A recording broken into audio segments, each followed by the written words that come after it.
Hello to all students.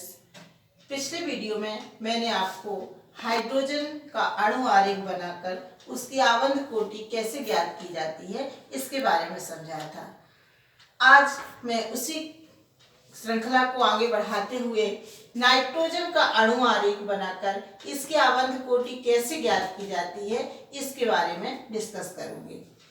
तो देखिए nitrogen का अणु आरेख कैसे बनाते हैं कि नाइट्रोजन का जो अणु है या मॉलिक्यूल है वो दो एटम से मिलकर बना हुआ है NN, जिनका एटॉमिक मास है एटॉमिक नंबर है 7. इनके आउटर मोस्ट सेल का इलेक्ट्रॉनिक कॉन्फ़िगरेशन है 2s2 2p3। इनके आउटर मोस्ट सेल का इलेक्ट्रॉनिक कॉन्फ़िगरेशन है 2s2 2p3। ठीक है ना। इनकी बढ़ती हुई ऊर्जा का क्रम इस तरीके से रखेंगे अपन, ऊपर की ओर क्या है ऊर्जा बढ़ रही है ऑर्बिटल की। तो इसको हम बनाना स्टार्ट करते हैं s ऑर्बिटल और यह भी है s ऑर्बिटल। इसमें 2 इलेक्ट्रॉन और इसमें भी 2 इलेक्ट्रॉन भरे हुए हैं।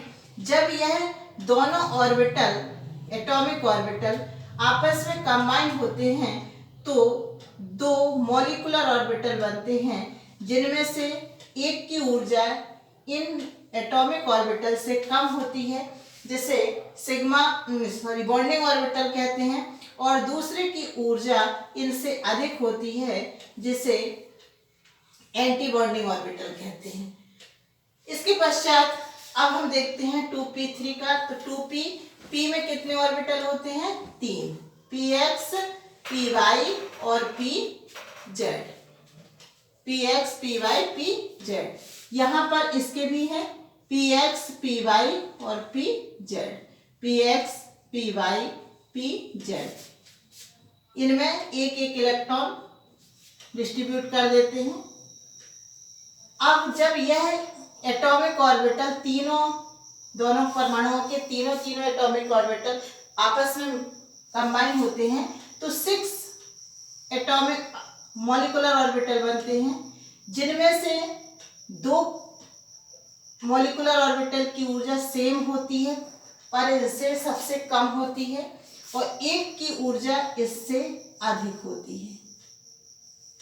और जो एंटी बॉन्डिंग बनते हैं उसमें एक की ऊर्जा सबसे अधिक और 2 की ऊर्जा इससे कम लेकिन आपस में समान होती है।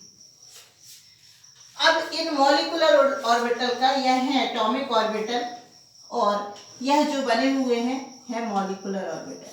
अब इनमें इलेक्ट्रॉनों को किस प्रकार से हम डिस्ट्रीब्यूट करेंगे तो देखेंगे 2s टोटल हो गए 4 इलेक्ट्रॉन।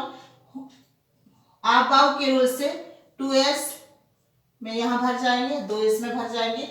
इसमें हो गए 6 इलेक्ट्रॉन, तो 1 2 3 4 5 6 इस क्रम में भरेंगे। और इनका जो नॉमेनक्लेचर है वो कैसे करेंगे, sigma 1s sigma star 1s, यह होगा पाई 2px पाई 2py और सिग्मा 2pz, यह होंगे pi star 2px pi star 2py और सिग्मा स्टार 2pz। तो इस प्रकार से यह हो जाए अणु आरेख बन जाता है।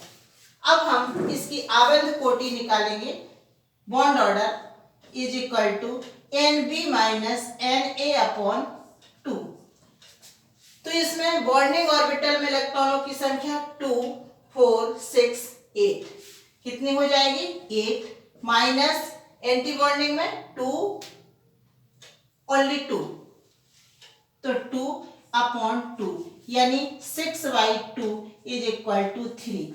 यानी नाइट्रोजन की जो आबंध कोटि है वो कितनी होगी 3 बंध क्रम होगा। इसमें नाइट्रोजन के परमाणु परस्पर ट्रिपल बॉन्ड से जुड़े होंगे और इसके मॉलिक्यूलर ऑर्बिटल में कोई भी अनपेयर्ड इलेक्ट्रॉन न होने के कारण यह कैसा होता है डाईमैग्नेटिक होता है और रंगहीन कलरलेस होता है, रंगहीन और कलरलेस होता है। ओके, तो आपको यह समझ में आ गया होगा। Thank you.